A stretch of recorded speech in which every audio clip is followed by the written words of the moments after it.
ఈరోజు ఏంటంటే ఇక్కడ ఒక నాట్యం ఏంటంటే అర్థధానం ఎవరినో మీకు తెలుస అని నేను ఒక మాట్లాడుతాను నాణ్యం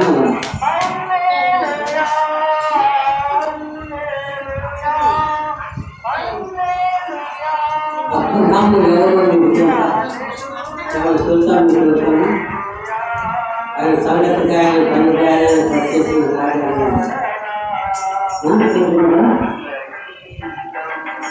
అబ్రహాము ఎవరో మీకు తెలుసా అని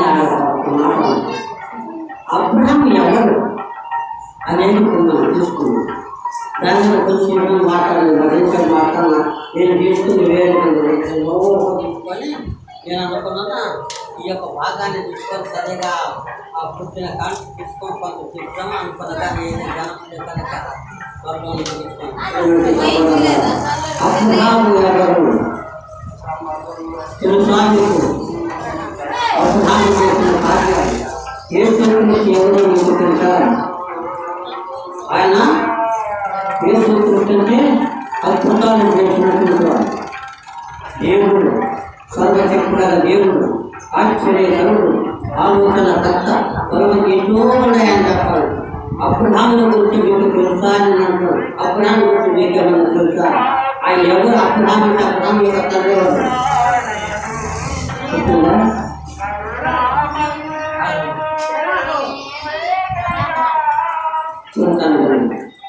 అబ్రహాము కూడా విగ్రహాలు.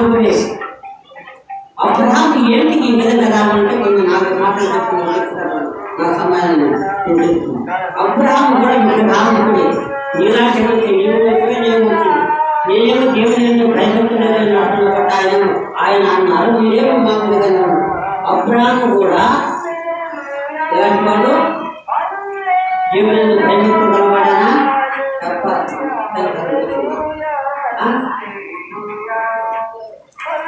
కాదు. అబ్రహాము కూడా విగ్రహాధిపతి. అబ్రహాము యొక్క తండ్రి ఆయన కూడా విగ్రహాధిపతి.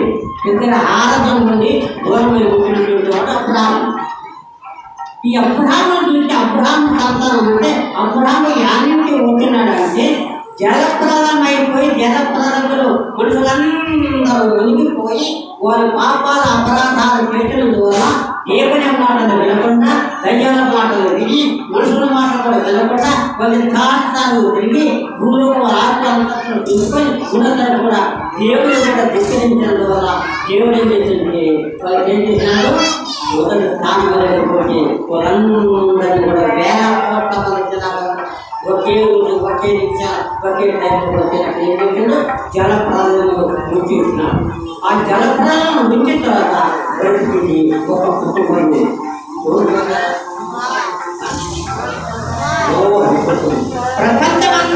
ప్రపంచం అంటున్నటువంటి జనాభామంటే వేల కోట్ల మంది ఉండగా అందరూ నశించిపోయి కానీ నీటి మందులుగా ఉన్నటువంటి లోహు ఒక్కడే ఇవే నా ఎదుట నీటి మందులు నేను రక్షించాను కనుక చెప్పి ఆ లోహు చేసిన తర్వాత ఆ లోహు కంటే ఎంతమంది ఉంటే 9 మంది నీటి మందులు ఉన్నారు. ఆ 9 ఆఖరికి నీటి మందులు లోహు నుండి వచ్చినటువంటి సంతానమే లోహు ఒక్కడే ప్రపంచమంతా ఒక్కడ కూడా లేదన్నా. ఆఖరి పిల్లల ఆర్తి మొత్తం పర్వతాలు కూడా మునిగిపోయి 43 ఎత్తుకున్నట్ట నీవు నోముకు కూడా 950 సంవత్సరాలు బట్టి ఆఖరి కూడా దేవుడు నోవు ఇచ్చిన వాక్యం అంటే నోవు ఇంకొకసారి హెచ్చరించి చెప్పు, ఒక 3 సార్లు చెప్పు, అప్పుడన్నా రక్షింపబడతలేము, అప్పుడన్నా నా మాట వింటలేము, అప్పుడన్నా నీ వైపు తిరుగుతలేము, అప్పుడన్నా రక్షణ పొందుతలేము, అప్పుడన్నా బాధ్యత చేసుకుంటాం, అప్పుడన్నా దేవుడు రాజ్యానికి మొత్తుకొని దేవుడు నోవు అంటే నోరుకు ఏమి ఇచ్చినామో కొద్దిగా పదించాలి. 110 సంవత్సరాలు ప్రవర్తించాను. 110 సంవత్సరాలు రాత్రి పగలు నోచుకుంటే ఒక్కడన్నా విన్నాడా? ఎందుకో తెలుసిన వాళ్ళ దగ్గర బలము, వాళ్ళ దగ్గర శక్తి, వాళ్ళ దగ్గర డబ్బులు, వాళ్ళ దగ్గర సంవత్సరం కాదు దేవుడి ఇతర కార్యాలు వాటిని ప్రేమించబెట్టుకోవాలనుకున్నాను. అయితే మరి అందరూ కూడా నోనుకు జలప్రలయం వచ్చిన తర్వాత 950 సంవత్సరాలు వచ్చారంటాను. ఆ నోవహు కుటుంబమే 3 కొడుకులు పెట్టారు చేసి ఆ ముగ్గురే మళ్ళీ ప్రపంచాన్ని దేవుడు మళ్ళా నింపినాడు జనాన్ని. ఆ ముగ్గురే నింపిన తర్వాత ఆ నోవహు కూడా చనిపోతాడు. నోవహు చనిపోయిన తర్వాత 3 కుమారులు. ఆ 3 కుమారులు అంటే షేము, హాము, యాపెతు. జాగ్రత్తగా నోవహు 950 సంవత్సరాలు పెట్టుకున్నాడు. 950 సంవత్సరాలు పెట్టుకుంటా అప్పుడు ఆ తరములో ఉన్నటువంటి వాళ్ళందరూ ప్రపంచమే కల్లా దేవుని రైతు ఆయన ఒక్కడే నిలబడ్డాట. ఈ టైం కూడా అట్నే రాబోతున్న జాగ్రత్త. ఇప్పుడు కూడా అంటే చూసుకొని పోతుంది. మనుషులు మారిపోతారు, దేశం కూడా మారిపోతుంది. కళ్ళ కింద జాగ్రత్త. ఆఖరికి నిలబడి ఒక్కడే నీకు కనపడుతున్నాడు. ఆనాడు కూడా ఒక్కడు ఉంది. చాలా గుర్తుకొని కూడా చెప్తుంది కానీ ఒక్కడు కూడా ఆయన మాట వినడం. అందుకని జలపిల్లలను మొత్తం దర్శించుకోలేదు. ఒక్కడు కూడా ఆయనకు సేవ హాము 53 కుమారులు ఉంటే ఆ 3 కుమారులు 3 దేశాలు ప్రాంతాలు ఈ దేశం సంతానం వచ్చింది. ఆ సేపు సంతానం, సేపు హాము సంతానం నుంచి సేపు సంతానం వచ్చిన వాడిని ఈ యొక్క హాము సంతానం 8వ వాడుగా వచ్చినప్పుడు అంటే 8 తరాలు అయిపోయిన తర్వాత యొక్క అబ్రహాము వచ్చేసాడు. అప్పుడు నేను విగ్రహాలకుడే కానీ దేవుని నమ్ముకొని దేవుని వైపుని తన మనసు మార్చుకొని దేవుని తిరిగిన వల్ల అబ్రహాము దేవుడు ఆహ్వానించినాడు. ఈ యొక్క ఎవరైతే అది అపోస్తుల కార్యం. ఈ మాట అదే అపోస్తుల ఆ మాట అపోస్తుల కార్యం 7:2.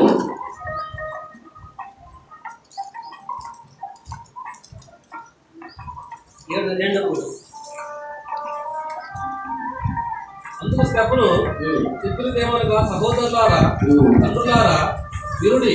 మన పితరుడైన అబ్రహాము హారానులో కాపురముండకు మునుపు మెసొపొతామియాలో ఉన్నప్పుడు మహిమగల దేవుడు అతనికి ప్రత్యక్షమై, నీవు నీ దేశమును నీ స్వజనులను విడిచి బయలుదేరి నేను నీకు చూపించబో దేశమునకు రమ్మని అతనితో చెప్పాను.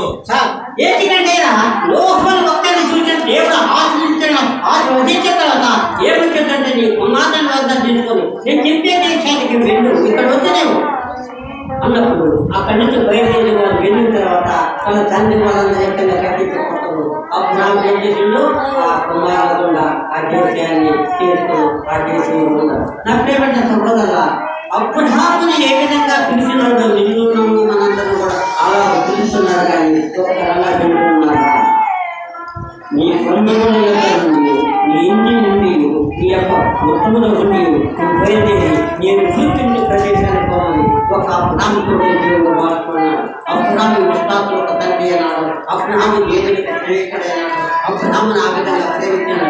ఏంటి ప్రేమించి దేవుని ప్రేమిస్తుంటే ప్రార్థన అనుభవం నడుచుకున్న వల్ల అబ్రహాము విస్తారంగా పోదు. అయితే ఇప్పుడు కూడా నేను కూడా నువ్వు ఎప్పుడైతే దేవుని నమ్ముతుంది, ఎప్పుడైతే భద్రత ఎప్పుడైతే ప్రజలు నడుచుకుంటూ నీవు కూడా వస్తావు, నీ కుటుంబం కూడా అబ్రహాము కుటుంబమే వర్జల చేస్తారు.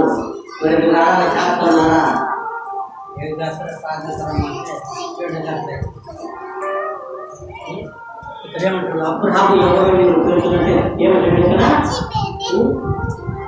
అబ్రహాము దేవుని స్నేహితుడు, దేవునికి కూడా స్నేహితుడైన, దేవుడితో నచ్చిన, దేవుడు చెప్పిన మాట ప్రకారం అనుసరించకుండా కూడా చేస్తున్నాడు.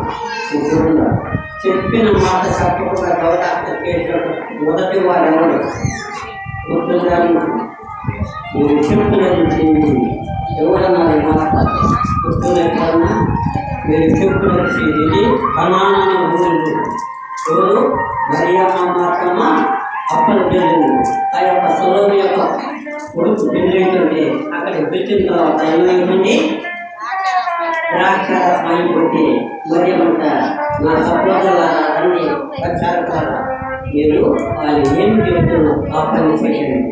దేవుడు చెప్పిన మాట ప్రకారం చేసినటువంటి ప్రచారం చేసినారు. వారు చేయబట్టే వారు ఏమేస్తున్నారు? దేవుని మాటను విని దేవుని మాట ప్రకారం ఆయన చెప్తున్న ప్రకారం చెప్పినది ఆ యొక్క పిండి ఉన్నటువంటి విందులో ద్రాక్షారసం అయిపోతే ద్రాక్షరసం సమృద్ధిగా ప్రకటించింది. అది వేరు చేసింది. ఇక్కడ మీరు చెప్తున్నది చేయండి. యేసు ప్రభువారు పట్టించారు. యేసు ప్రభువారు చెప్పినది చేయగలి ఎప్పుడైతే చెప్పినాడో ఆ పనిని చేసినటువంటి వాళ్ళు రక్షించబడ్డారు. ప్రభువులు అనేకపడ్డారు. ప్రభువులు రక్షించారు.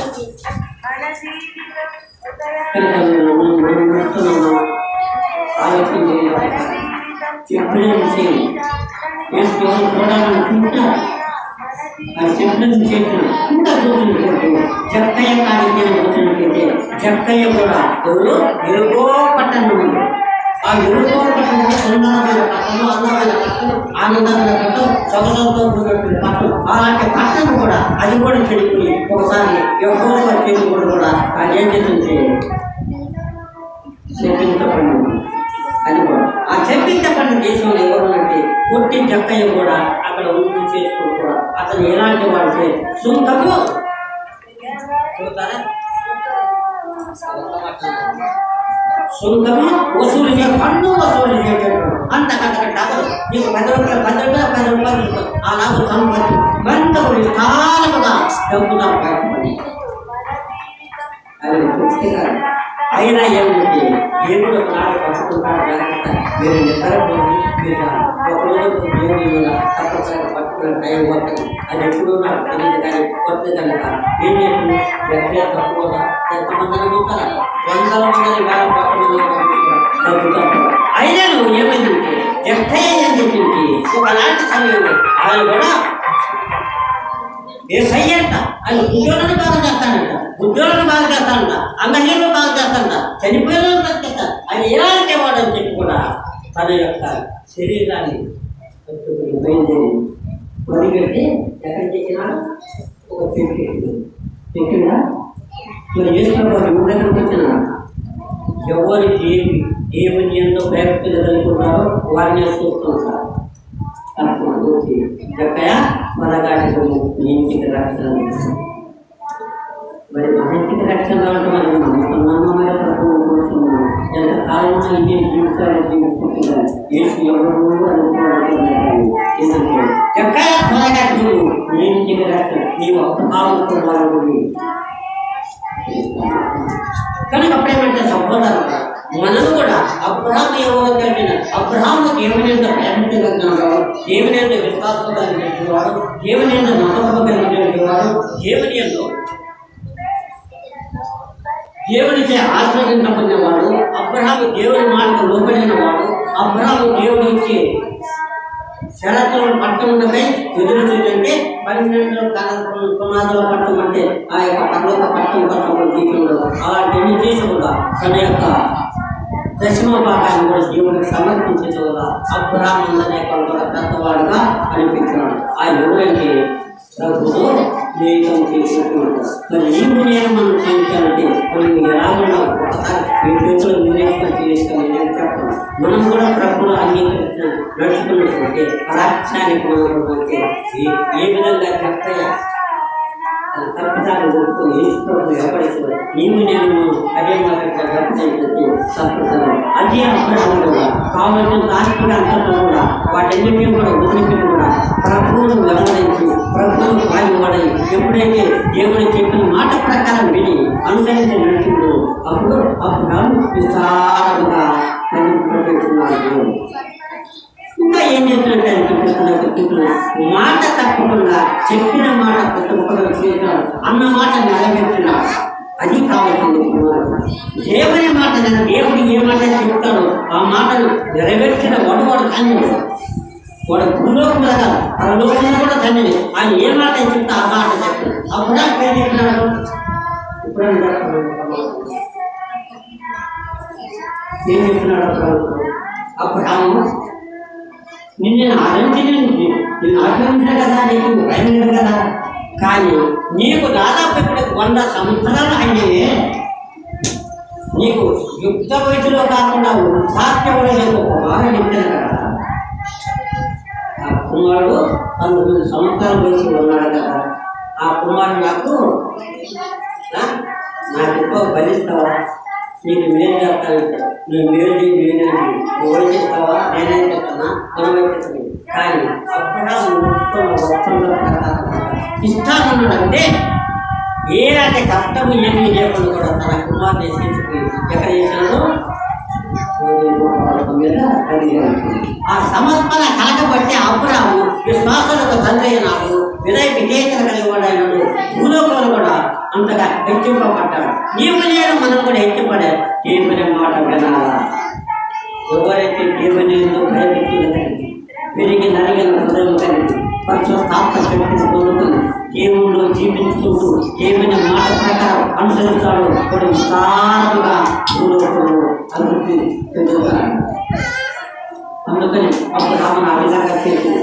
అప్పుడు రాముని పిలిచాడు. పిలిచింది ఎందుకంటే ఈ విధంగా ఇంకా ఎవరైనా జక్కయ్యను కూడా పిలిచాడు. ఎప్పుడు పిలిచాడు? తన కాపులతో నేను కొన్ని ఉన్నప్పుడు, అయ్యా నాకు నిన్ను చూడాలని నాకు ప్రేమ కనుక నీ దగ్గర పక్కన నేను ఎప్పుడైతే ఖచ్చితంగా ఒప్పుకొని పునరుడు శక్తి మీద ఉన్నటువంటి జక్కయ్య కూడా యేసు ప్రభువు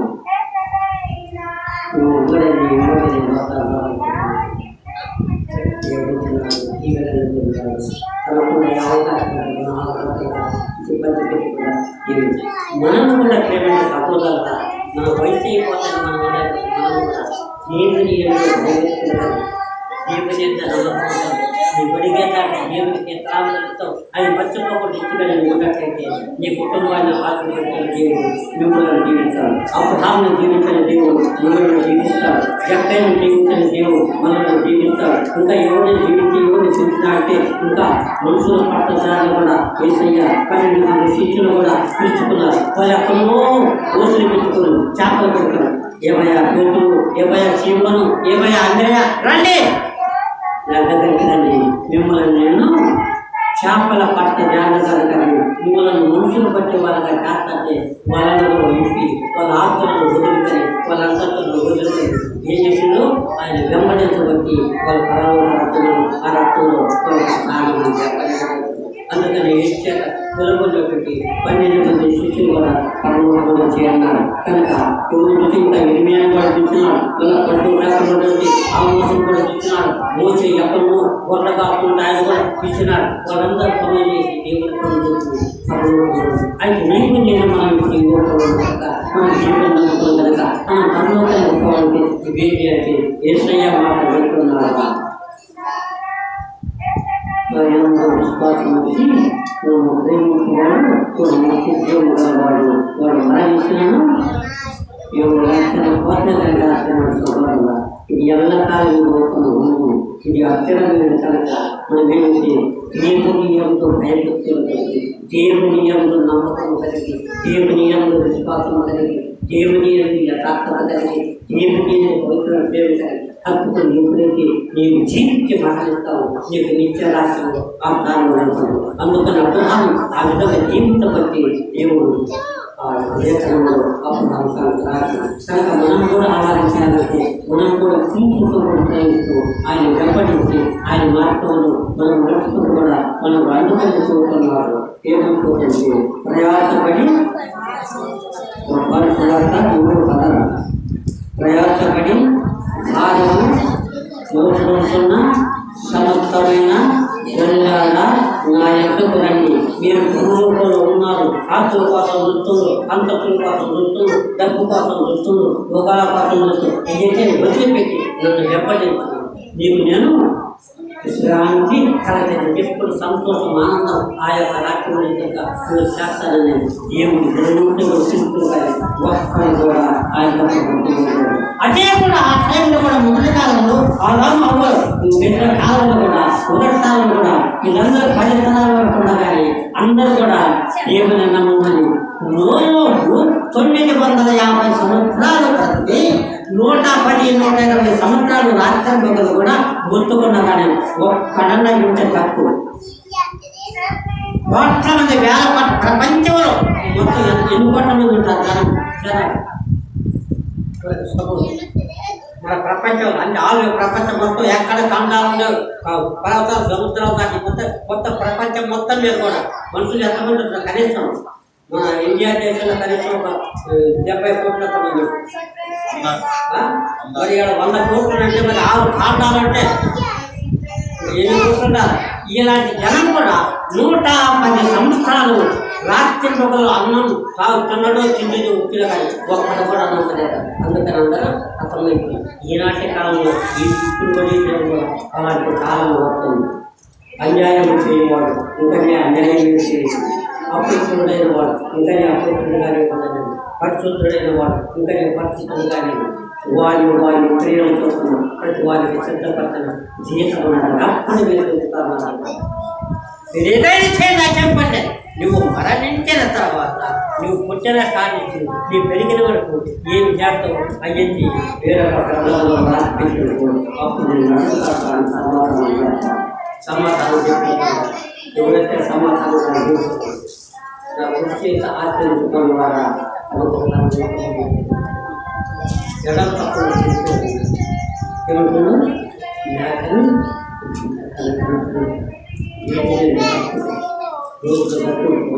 సమయాలు అయిపోతుంది, మనసులో మారిపోతుంది. ఇప్పుడు దేవుడు వేడుకొని మారు కలిగి పశ్చాత్తాపడి ప్రభువులు నడపండి. ప్రభువులను అందరూ కూడా దీనికి ఆశీర్వదిస్తారు.